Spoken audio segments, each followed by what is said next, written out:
Leo el texto que he dicho de la carta a los Gálatas en el capítulo 3, pues hasta el versículo 11. «Oh Gálatas insensatos, ¿quién os fascinó para no obedecer a la verdad? A vosotros ante cuyos ojos Jesucristo, y que por la ley ninguno se justifica para con Dios, es evidente, porque el justo por la fe vivirá». Amén. Ya el pasado domingo empezamos a ver a la figura de Abraham. Abraham lo presenta el apóstol Pablo como el punto clave. Fijaos cómo fue justificado Abraham. Y estas cuestiones nos colocan en la historia de la redención. Abraham, pues sí, un personaje, sabemos algo de él, pero la clave está en que era alguien que no tenía previo al ser llamado por Dios nada, excepto enemistad contra Dios, como cualquiera de nosotros. Sin embargo, Dios decidió establecer con él una alianza, un pacto de salvación. Y nosotros, al día de hoy, podamos conocer eso mejor o peor, cualquier creyente hoy está relacionado con esa acción de Dios, que estaba prevista ciertamente, pero que ocurre en la historia, en la cual Dios se hace presente con Abraham, hace un pacto de gracia con él, es decir, un pacto y un acuerdo en el cual Dios estipula todas las cosas y las coloca, las pone. Es Dios el que hace toda la obra, y eso, como más adelante veremos, si Dios quiere, pues pensando en la propia persona de Cristo, que era el fundamento de ese pacto. Pues bien, todos nosotros, por lo tanto los creyentes, aunque de eso hoy se hable poco en el cristianismo, cualquier creyente hoy, la referencia de su fe debe tenerla en Abraham, en aquel personaje de tanto tiempo atrás, del cual sabemos algunas cosas, de las cosas que sabemos, pues tampoco es el gran héroe de la fe, en el sentido como hoy miraríamos a los santos que obran perfectamente y que nunca tienen una tacha, ¿no? Era un hombre con todos sus avíos, con todas sus circunstancias, y en esas circunstancias pues vemos algunas veces situaciones extrañas, cuando menos extrañas, ¿no? Bueno, pero el pacto lo había hecho el Señor y lo conservó con él hasta el fin, y en ese pacto estamos nosotros. Y eso es lo que el apóstol Pablo les pone delante a los Gálatas, a esas iglesias compuestas de judíos y de gentiles, que habían empezado bien, pero que ahora se estaban apartando. Y por eso es interesante para nosotros también reconocer ese argumento del apóstol Pablo, un argumento poco conocido y poco aplicado. Oye, ¿por qué somos cristianos? Pues mira, por muchas razones. El Señor pone muchas razones por las cuales Él nos ha salvado. Pero hay un punto clave donde eso comienza, y es que Él decide hacer un pacto de salvación donde bendecirá a aquellos que vienen en los cuales estamos nosotros. Por lo tanto, nuestra bendición, la que hemos recibido, cuando sea y como sea, pues tiene que ver con algo que ya en la historia hizo el Señor. Fijaos que eso de momento nos coloca en un sentido de la historia. La historia no es una cosa que está ahí, que se va poniendo en un sitio, en otro, depende de circunstancias que nadie controla, sino que el Señor controla todo. Llega a decir, a un cabello de nuestra cabeza no cae sin el consentimiento y la ordenación de Dios. Pues bien, en ese plano está Abraham. Pero además dice el apóstol otra cuestión relacionada con estas realidades. Oye, cuando vosotros habéis recibido lo que tenéis, le dice a los Gálatas, ¿eso por qué lo habéis recibido? ¿Había algo en vosotros que lo produjera? No. Tendrían que decir todos, oye, porque por aquí vino ese Pablo y Bernabé, se metieron allí en una sinagoga, en una de las ciudades, en otras hacían prácticamente igual. Allí estuvieron discutiendo muchos sábados, porque ese era el método que ellos usaban. Iban a la sinagoga los sábados, allí discutían con los judíos y les explicaban que todo lo que estaba relacionado con el judaísmo, con la ley, con los profetas, con Abraham, del cual se hablaba mucho, pues eso se había cumplido en Cristo, que realmente la bendición de Abraham tenía que ver con el Cristo, con el Mesías, con Jesús, al que habían crucificado no hacía mucho y que había resucitado, y que él ahora vivía para siempre. Pues bien, la bendición de Abraham se había cumplido en él, que era la promesa específica que el Señor había de cumplir y la cumplió.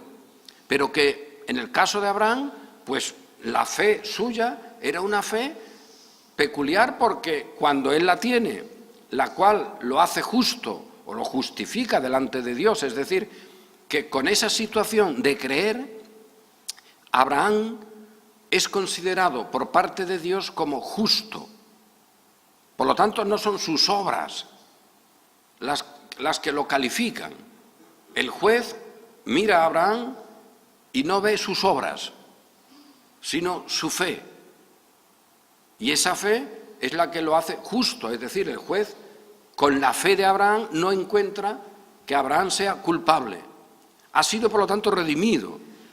Sus pecados ya no son tenidos en cuenta, son puestos en lo más hondo del mar. Y eso es lo que ocurre con cada uno de nosotros, con cualquier creyente en cualquier época, en cualquier circunstancia, que el Señor nos mira y en la fe somos justificados. Pero sin fe es imposible ser justificados. Si el juez mira, y tú puedes ponerle todas las obras que quieras, que al final cualquier obra que pongas siempre estará manchada, siempre será una obra que te condena más. Que el colmo, ya hemos dicho, el colmo ya de lo irracional es pretender aparecer delante del juez justo con obras, porque esas obras lo que hacen es condenarte. Y si tú quieres ser justo por esas obras, has de saber, lo dice la Escritura, que esas obras lo que hacen es condenar. No se puede uno salvar por ese cumplimiento incluso a rajatabla de la ley. El apóstol Pablo ya lo explica escribiendo una carta a otra iglesia. Mira que yo en cuanto a la ley era intachable, ¿eh? Que si alguien podía presentar obras de la ley, yo el primero, porque lo tenía todo. Y sin embargo Pablo, cuando comprende la situación, dice, pero eso es basura, eso es excremento, eso no sirve para nada.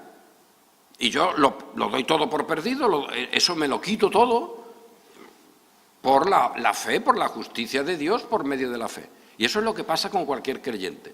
Es decir, que somos salvos por toda esta historia de la salvación que Dios ha obrado, en la cual nosotros somos tenidos en cuenta porque Dios nos ha elegido para ser tenidos en cuenta. Y no hay, por lo tanto, hay mérito, no hay posibilidad de que uno aporte algo para quitarse o ponerse, sino solo la voluntad de Dios. Y esta es la explicación que hace Pablo con Abraham y también con lo que había acontecido allí. Vosotros sabéis cómo ha sido el momento del inicio de esas iglesias. Acordaos, llegó Pablo, Bernabé y otros allí, bueno, y se puso una discusión enorme. Los judíos creyeron, algunos, de los gentiles o de los griegos también creyeron, pero había otros que no creían. Y esos que no creían excitaron los ánimos contra los creyentes. Y esta es la historia hasta el día de hoy. Los que no creen, de los judíos y de los griegos, los que no creen, pues excitan el ánimo contra los que creen. Y así estamos hasta el día de hoy. Por eso está el ánimo tan excitado contra, siempre, en cualquier ámbito, contra cualquiera que anuncie el Evangelio que Pablo anuncia en sus cartas. El ánimo se excita. ¿Por quién? Por los judíos, es decir, por los religiosos, de una banda o de otra, contra ese Evangelio. No lo podían tolerar. Fijaos que los griegos allí, en estas ciudades, toleraban a los judíos. Es verdad que alguno puede decir, bueno, mira, en tal época allí hubo un problemilla y se pusieron a pelearse contra la comunidad judía, pero en general esa comunidad era allí aceptada. Sin embargo, cuando creen en el Mesías, es verdad que algunos griegos y judíos se unen y forman parte de la Iglesia por el poder de Dios, pero otros lo que hacen es que ya no pueden tolerar a esos que ahora han creído. Y esto podríamos decir, oye, ¿por qué? ¿Qué hacen de nuevo? ¿Es que ahora cuando han creído son gente que van quemando las casas o que van haciendo algo raro? No, Si acaso harán algo mejor que antes. Pero aunque hicieran lo mismo, ¿por qué ahora no los toleráis? Porque no se tolera al Evangelio de la gracia. Porque ahora lo que allí estaba quedando de manifiesto era que aquel Jesús resucitado era el Señor. Y tenía todo poder.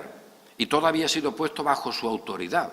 Y eso no se admitía, ni por los religiosos judíos, ni por los gentiles, ni por los griegos. Y así hasta el día de hoy excitaron los ánimos y quisieron liquidar esa fe.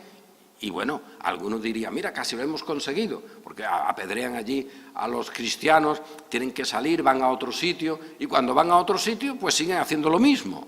Es decir, que este evangelio, aunque te lo apedreen en un sitio, como es el evangelio del poder de Dios, llegan a otro y siguen diciendo lo mismo. Porque alguno, en el modelo actual de cómo funciona el cristianismo, diría, oye, vamos a ser prácticos, Mira que ahí, por decir eso, nos han apedreado. A Pablo, por muerto lo han dejado. Al otro casi lo liquidan. Y pobrecitos los hermanos que se queden en la ciudad. Porque nosotros nos hemos podido ir, pero esta gente se quedan ahí. Anda que no les espera nada. Pues mira, oye, ¿no sería mejor, creyendo lo que creemos, pero arreglar esto un poco para que estos judíos no se enfaden? Porque al final de cuentas podemos hablar de Abraham, si ellos hablan también, y podemos hablar de la ley, de los profetas. ¿Por qué no vamos a hacerlo de tal manera que no provoquemos? Pues bueno, cambiemos el Evangelio, porque los apóstoles y sus colaboradores de ninguna manera quieren provocar nada, simplemente anunciar. Y cuando creyeron, los otros que no creían excitaron los ánimos de la ciudad, incluyendo también a los gobernantes. Si uno quiere coger un titulito de lo que es la historia contra el Evangelio de la Gracia, pues ya tenemos ahí, en esa parte del libro de los Hechos, lo que ha acontecido a lo largo de la historia. Pero Pablo les dice, vamos a ver, ¿no os acordáis de los milagros que allí se hicieron? El que os suministra ese poder, es decir, el que os suministra el Espíritu y hace maravillas entre vosotros. Este hacer maravillas es un término que se puede, en fin, colocar delante de nosotros con el dato simple de hacer los portentos extraordinarios que se hicieron cuando Pablo, por ejemplo, en el texto que hemos leído en el libro de los Hechos, pues allí el Señor, colaborando, poniendo al lado de la palabra de la gracia que se anunciaba, poniendo al lado el portento de grandes señales extraordinarias que ocurrían, milagros.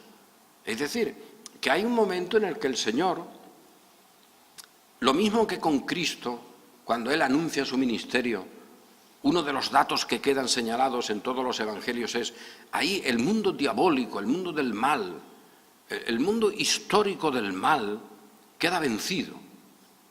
Y eso se acredita, no puede negarse. Aquel, aunque algunos digan luego, bueno, pero este hace estas cosas por Belcebú, o este las hace por el diablo tal o cual. Vale, eso es un absurdo, porque ¿qué diablo va a matar al diablo? Vaya, como dice el mismo Cristo. Pero era algo que no se podía negar. Aquello ocurría. Aquello tenía multitud de testigos. Y lo que quedaba evidenciado en el contexto donde Cristo se movía es que el poder del mal, la historia diabólica, con todas las señales que se quieran, unas más artificiales, otras menos, etcétera, pero el mundo del mal quedaba vencido. Y había uno que lo había vencido, que era este Jesús. Eso era claro, y eso estaba ahí. Bueno, pues ahora el Señor, cuando ya Cristo ha resucitado y ha ascendido durante un tiempo, digamos durante un tiempo, si alguno quiere luego decir, no, pero eso puede seguir haciéndose. Sí, pues que siga. Nosotros ahí no entramos ni salimos. Pero es evidente que durante un primer momento el Señor, para que la palabra de los apóstoles, como Pablo, Bernabé, otros de los colaboradores que iban anunciando el Evangelio, se acreditase como una palabra que provenía de esa misma autoridad que tuvo Cristo, pues hacían las señales que hizo Cristo. Entonces era una palabra en la que se acompañaba, en algunos casos, no siempre, ni nunca de manera mecánica. Es decir, esto era porque el Señor así lo decidió, en unos sitios más, en otros menos, pero el dato es que esa palabra, ese evangelio de la gracia, y no otro, pues quedaba acreditado porque las señales y el poder se demostraban que era un evangelio que vencía la historia diabólica, que vencía el mal, que vencía a las cadenas, y estas de todo tipo, las espirituales, las físicas, etcétera. Y eso quedaba acreditado, y quedó acreditado de tal manera que hemos leído incluso ese episodio un tanto chocante, ¿no? Que han puesto allí de pie a un hombre cojo de toda la vida, un milagro adecuado, vaya, no lo que hacen los milagreros, los cultos de milagrería, que los hay por todas partes, y hoy domingo seguro en algunos lugares del mundo habrá cultos de milagrería. Esos son cultos diabólicos, allá ellos, ¿no? Pero ese era un milagro real. El poder de Dios se manifiesta realmente ahí. Esto ocurre. Y esto quedó tan manifiesto que no se pudo negar. El problema es que sacaron conclusiones erróneas. De tal manera que dijeron, oye, estos son dioses. ¿Y qué dioses hay por aquí así más apañadillos? Pues Júpiter, el otro. Pues venga, el sacerdote de este ya venía allí con unos toros y unas guirnaldas para ofrecer sacrificios. Y el pobre Pablo y Bernabé, espantados, tuvieron que parar aquello. Oye, que nosotros somos igual que humanos, que nosotros no somos dioses. Pero fijaos qué había ocurrido allí. El poder de Dios se había manifestado. A partir de ahí podemos sacar varias conclusiones. Vaya, hay gente hoy en el mundo evangélico, en cualquier parte, porque mira la Iglesia de Roma que tiene por ahí sus milagros y sus lugares de peregrinación para hacer milagros. Hágase lo que se quiera. Pero algunos dicen, no, mira, si se hicieran milagros, si pudiéramos resucitar muertos, etcétera, oye, el Evangelio se creería perfectamente. Pues vamos a pararnos un poco porque aquí hubo milagros de verdad, no falsificados, vaya. ¿Y el resultado cuál fue? Pues es cierto que alguno pues veía ese poder y acreditaba la palabra del Señor con ese poder y decía, oye, este evangelio es el evangelio de verdad, y mira los elementos de poder que estaban con Cristo siguen estando con estos. Pero otros lo que decían es, oye, fenómeno, aquí hay unos dioses, y como son los míos, hoy ¿qué diría cualquiera ante el cojo que saltó? ¡Ay, mira, la Virgen del Rocío, lo ha sacado la Virgen del Rocío! Otro diría, no, el gran poder, otro no sé cuánto. Dirían eso. Bueno, pues allá, cada uno con su superstición. ¿El resultado cuál es? Que tú puedes tener incluso un milagro de verdad, no los falsificados, uno de verdad, y eso no produce nada de conversión por sí mismo. En el Evangelio ya se dice, mira, oye, si no creen a Moisés y a los profetas, aunque se levanten de los muertos, no creerán. Pero ¿habrá alguno que negara el que sería una gran cosa, que ahora, bueno, yo iba a decir del cementerio de San Fernando, ya, como allí casi no se entierra, tendríamos que decir de las urnas esas que en algunas casas hay, con unas cenicillas, o con las cenizas que salieron, que se echaron en el olivo tal, o que se echaron por el rocío, porque por allí parece que se echan muchas cenizas. Imagina a alguien que esas cenizas se recompusieran y que salieran los fulanitos muertos allí y que vinieran ahora diciendo, oye, que tenéis que creer. Y alguno firmaría, oye, que ocurra eso. Pues no, porque no es por obras. Es que la fe no funciona de esa manera. Es que ni aún con todo eso creerán. Ni aún con todo eso. Porque en parte cosas de ese tipo ya han ocurrido y no se creen.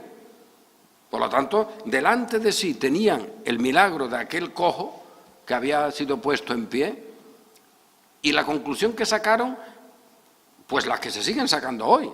San fulanito, San cetanito, en aquel caso los dioses que había por allí. Y sus sacerdotes, pues para sacar tajada del asunto. Y así fue. Pero Pablo le está diciendo a los Gálatas, no a los que no funcionaron bien, no a los que usaron aquello para decir, bueno, mira, aquí está Júpiter o uno enviado por Júpiter. Los Gálatas, Pablo le está diciendo, oye, ¿vosotros no visteis aquello? ¿Y aquello por qué apareció allí? ¿Por las obras de la ley?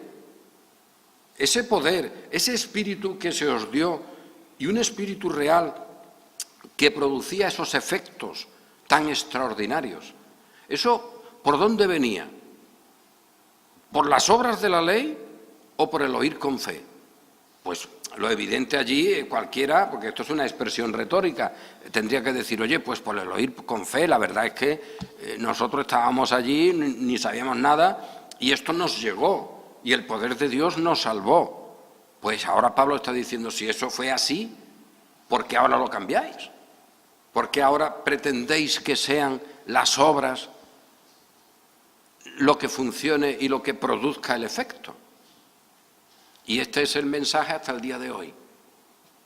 Creer o hacer las obras. Y esto nos coloca en dos aspectos que quiero tratar hoy de manera breve con vosotros. El uno ya lo miramos un poco el pasado domingo. A ver, nosotros estamos anunciando este Evangelio de Pablo aquí.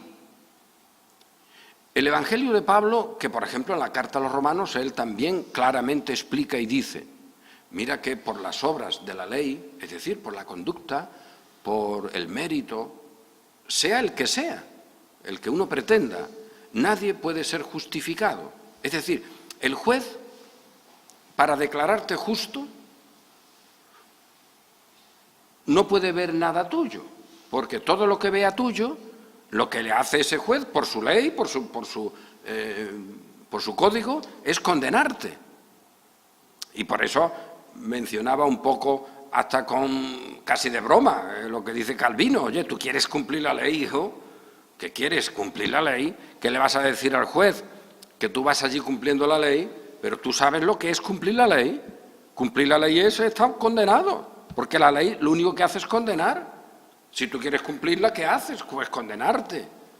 Porque incluso aunque tú pudieras presentar el tema, que ya es tener cara dura, vaya, de que no has transgredido nada, pues de momento ni te puede justificar el juez.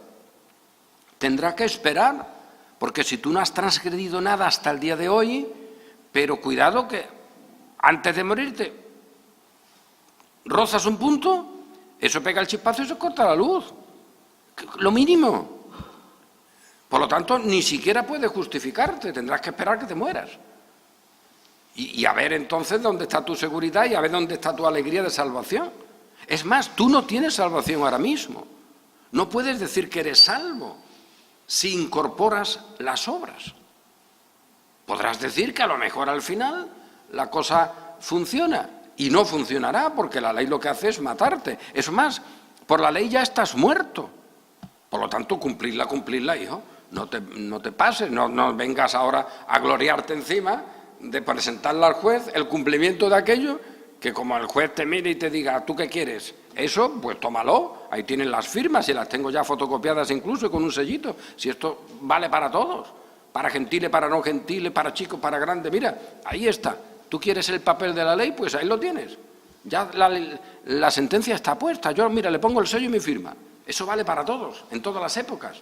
No hay salvación. No puede ser justo por el cumplimiento de la ley. La ley me dirá, sí, es perfecta, la ley es perfecta, sí, pero tú no. Y por lo tanto, ¿de qué me sirve que tú me traigas el sol diciendo que brilla mucho, pero si tus ojos no ven? Por lo tanto, el sol está ahí, claro que sí, todo el mundo lo ve, pero tú estás ciego. Por lo tanto, estás condenado. Así que presumir de obras, o que las obras son necesarias para algo, cuidado ahí, que eso es solo condenación. Y que me digas que la condenación, que eso que te condena es necesario para que tú vivas o para que tú tengas algo de santidad o para que tú tengas algo necesario a los ojos de Dios, pues eso es liarla toda, ¿eh? Eso es cambiarlo todo, vaya, eso es no conocer la ley y el testimonio. Bien, pues ante esa situación, nos encontramos con lo siguiente. Oye, Pablo está diciendo que por las obras de la ley, por la conducta, por el mérito, nadie podrá salvarse.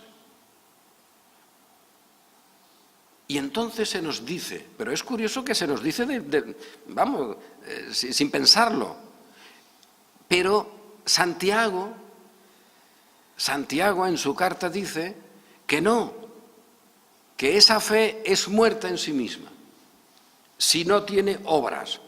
Y uno puede decir, sí, es verdad, Santiago dice eso. Ya lo vimos el pasado domingo. Santiago, la carta de Santiago dice eso hablando de Abraham precisamente.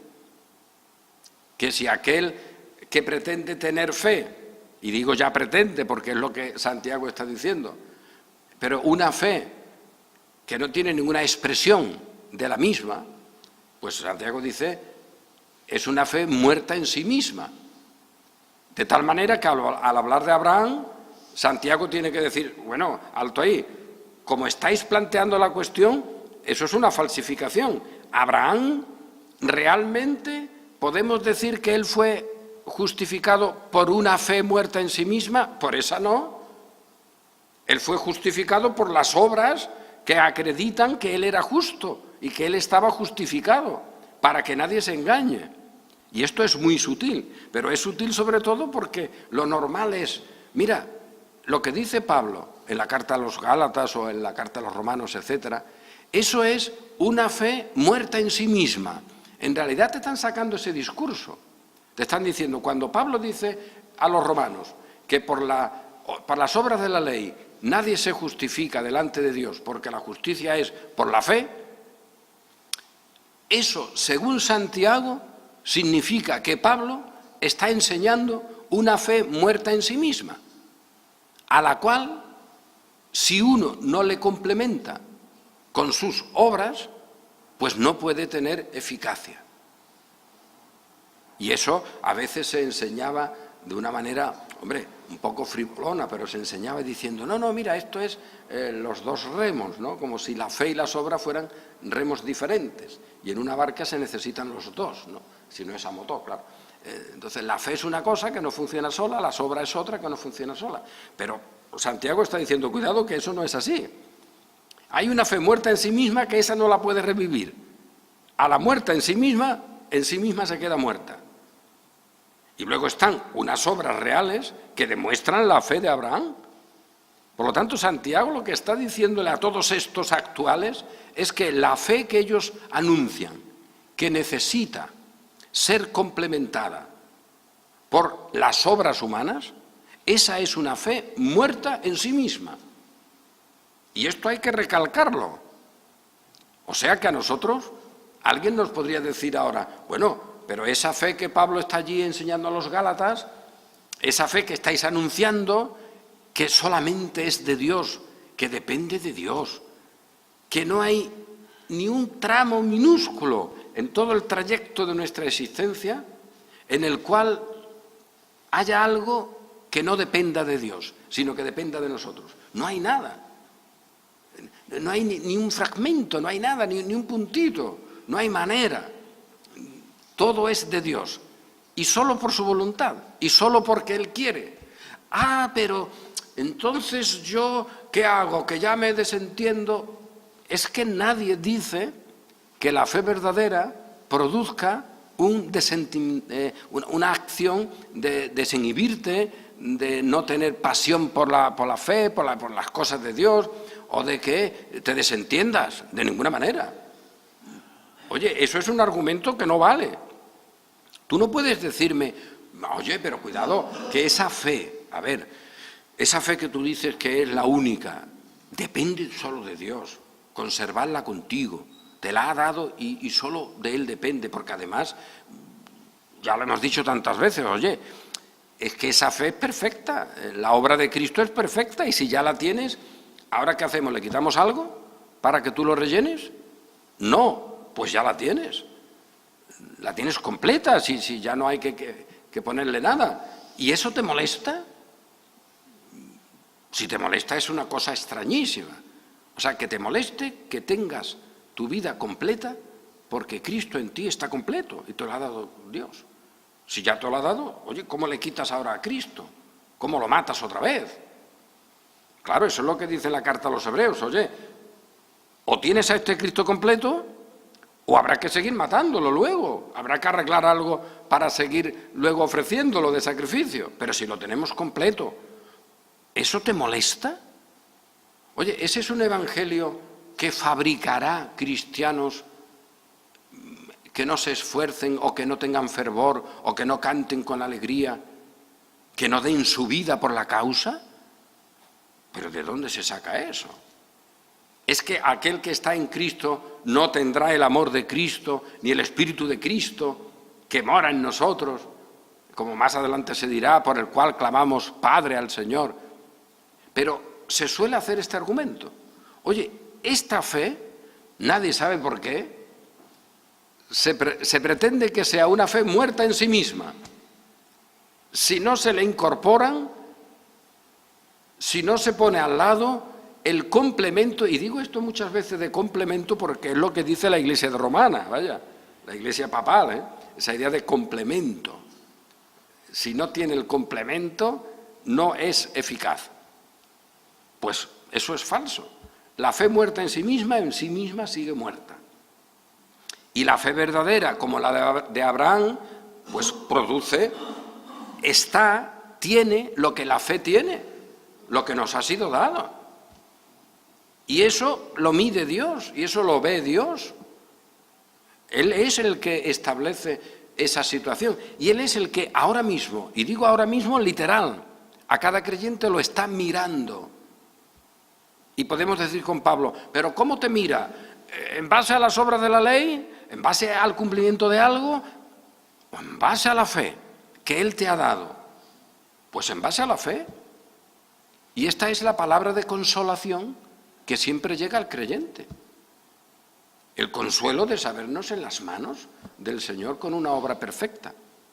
Y por eso nosotros aquí decimos tantas veces, oye, que nosotros aquí ahora ya estamos en la adoración celestial. Es verdad que no estamos en el sentido de que ya nuestro cuerpo haya quedado aquí, que hayamos muerto en el sentido histórico y que nuestra alma o nuestro espíritu esté en la presencia del Señor. Eso no es así. Estamos todavía en el peso, en la condición miserable de mí, de nuestro cuerpo histórico aquí, el pecado que mora en mí, la rebelión, todo eso está con nosotros, pero nuestra identidad, nuestra condición, no es una condición aleatoria o una condición que puede ocurrir una cosa u otra. No, ya estamos en la presencia del Señor y formamos parte de ese cuerpo. Y eso es inalterable. Y somos justos, porque el juez ya lo ha declarado. Y lo que más adelante veremos, oye, que se ha declarado y se ha declarado de una manera solemne. Que no es un juez que llegó allí de suplente, no, es el juez supremo que ha hecho un pacto y que ese pacto está ya acreditado, está consolidado. Eso no se puede cambiar. Y ese es el pacto que tenemos de salvación por parte de Dios. Eso ya no se puede alterar. Y ese pacto está fundado en la persona de Cristo, que además ha venido, ha muerto y ha resucitado. Por lo tanto, tenemos esa cosa real, completa, y ese es el Evangelio. Bueno, pues los que creen este Evangelio, no olvidemos, ocurrirá con ellos lo que ha pasado en el texto que hemos leído del libro de los Hechos. Los que no creen excitarán los ánimos de los religiosos, sean de una clase o sean de otra, y de las autoridades. Y apedrearán. Y los que antes eran buenos vecinos, ahora ya serán gente que trae una maldición para el mundo. Bueno, eso está así. Pero hay otra parcela que no quiero pasar sin mencionar, porque a veces van juntas, ¿no? Este modelo que hemos dicho de rechazar esta fe que salva, y rechazarla porque se dice esa fe así sería como la que dice Santiago, lo cual no es verdad.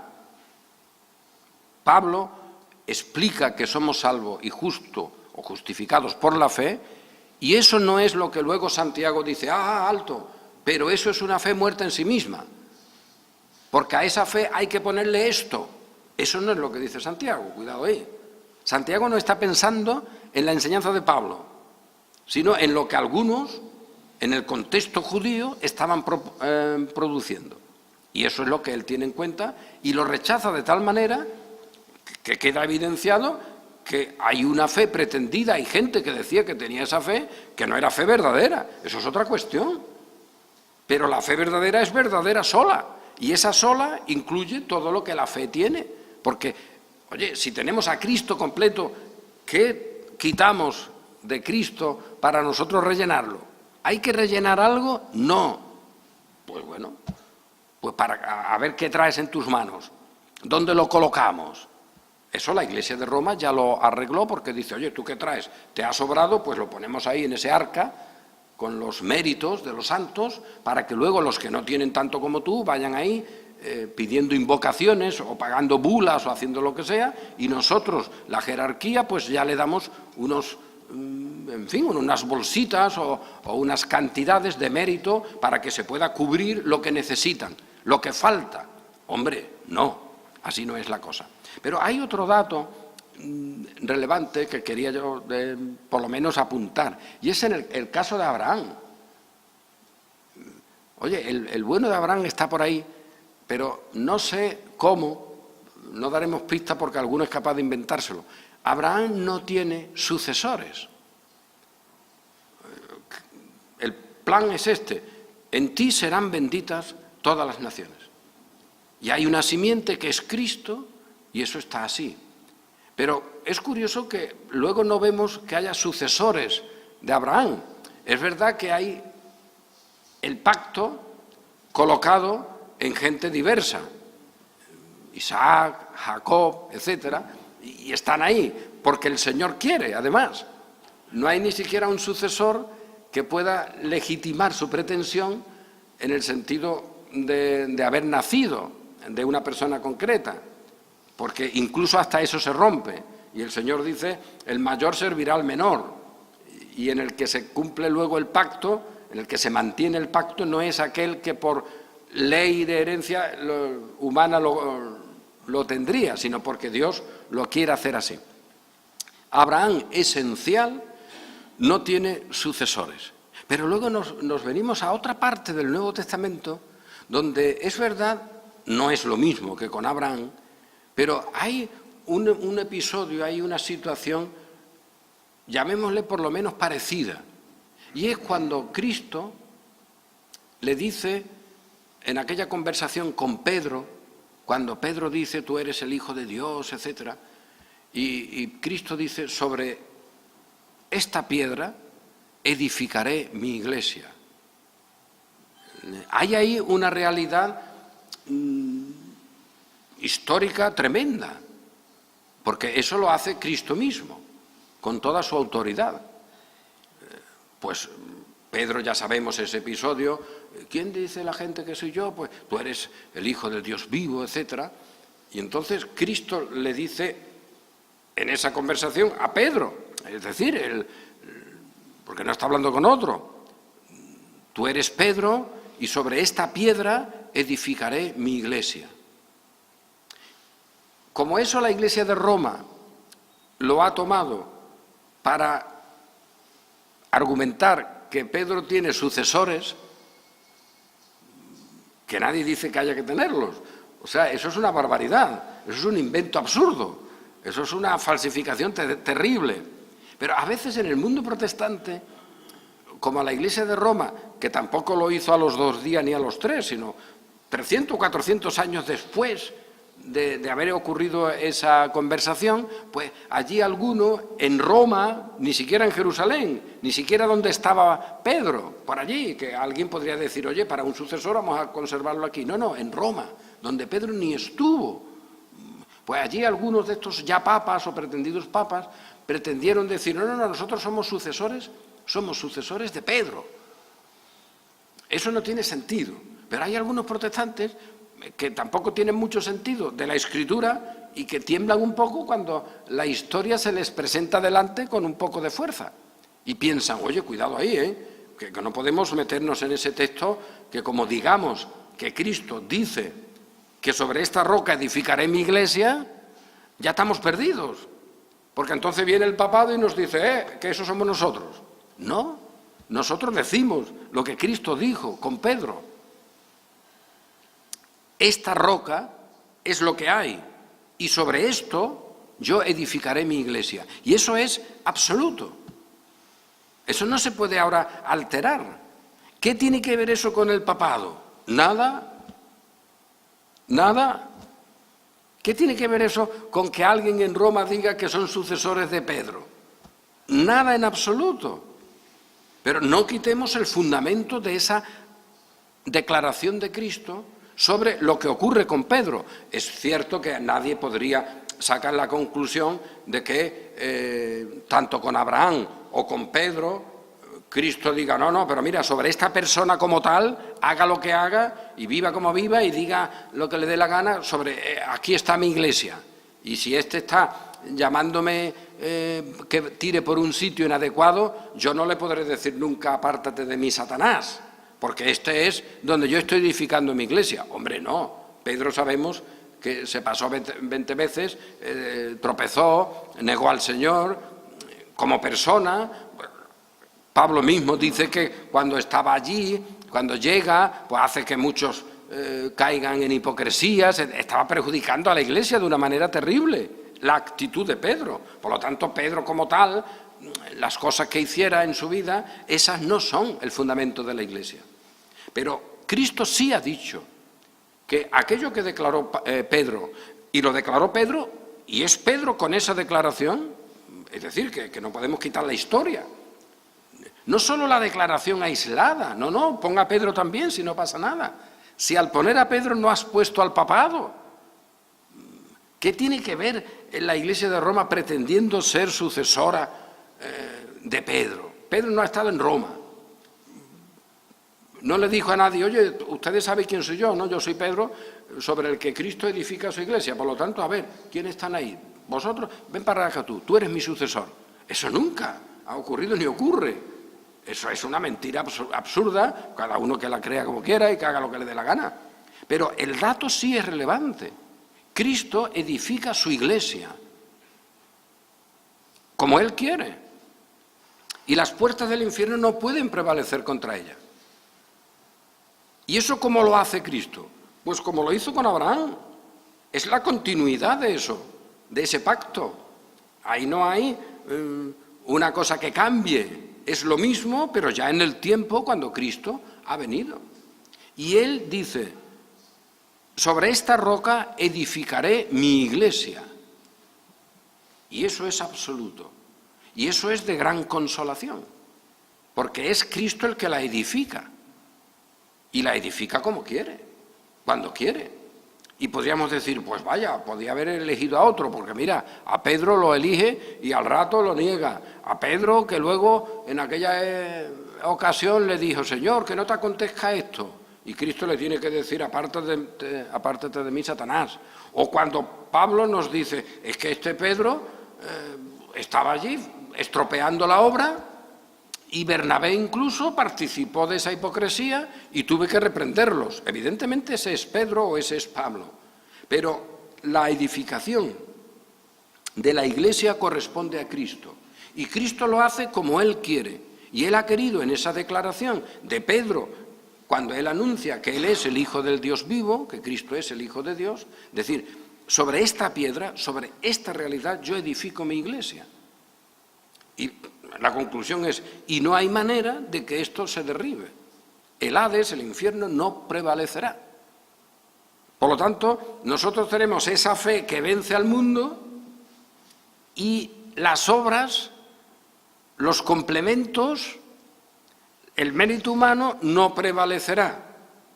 Aunque sabemos que desde esa parte, de los que no quieren esa fe, de los que hacen a Dios mentiroso cuando anuncia las cosas de su Hijo, se excitarán los ánimos religiosos, sociales, filosóficos, políticos, contra los creyentes. Pero al terminar toda esta reflexión decimos, pero esta fe vence al mundo y en ella somos más que vencedores. Y en ella tenemos la gloria del Evangelio que hemos recibido. Y sin ella, pues tenemos lo que leemos por la mañana. Pero si nuestro evangelio está aún encubierto, y este evangelio está aún encubierto, oye, ¿no hay millones de cristianos? ¿Cuántos millones el pasado año han hablado de las 5 solas? Todos los que se quieran. En la inmensa mayoría de los casos, este evangelio está aún encubierto. Este aún es un elemento de disposición para todos nosotros, porque tenemos delante lo que es la promesa del Señor, el año agradable del Señor, el año de su salvación, el día del Señor que está con nosotros. Por lo tanto, aún encubierto es una indicación de que hay un camino por delante y hay esperanza, digamos. Pablo lo demuestra cuando escribe a los Gálatas: estáis totalmente caidillos, estáis hecho polvo, pero precisamente Pablo les está escribiendo para que no sigan, para que reaccionen. Pues ahora igual, cuando Pablo escribe a los Corintios estas palabras: pero si nuestro evangelio está aún encubierto, y está aún encubierto, este evangelio que anunciamos está aún encubierto, entre los que se pierden está encubierto. Entre los que se pierden está encubierto, en los cuales el Dios de este siglo cegó el entendimiento de los incrédulos. Interpreta esto como quiera, pero esta es la cuestión. Se ha cegado el entendimiento de los incrédulos, no del creyente, de los incrédulos, y con ese cegar el entendimiento de los incrédulos se persigue a los creyentes, se excita el ánimo de los religiosos, porque no ven. Cegó el entendimiento de los incrédulos para que no les resplandezca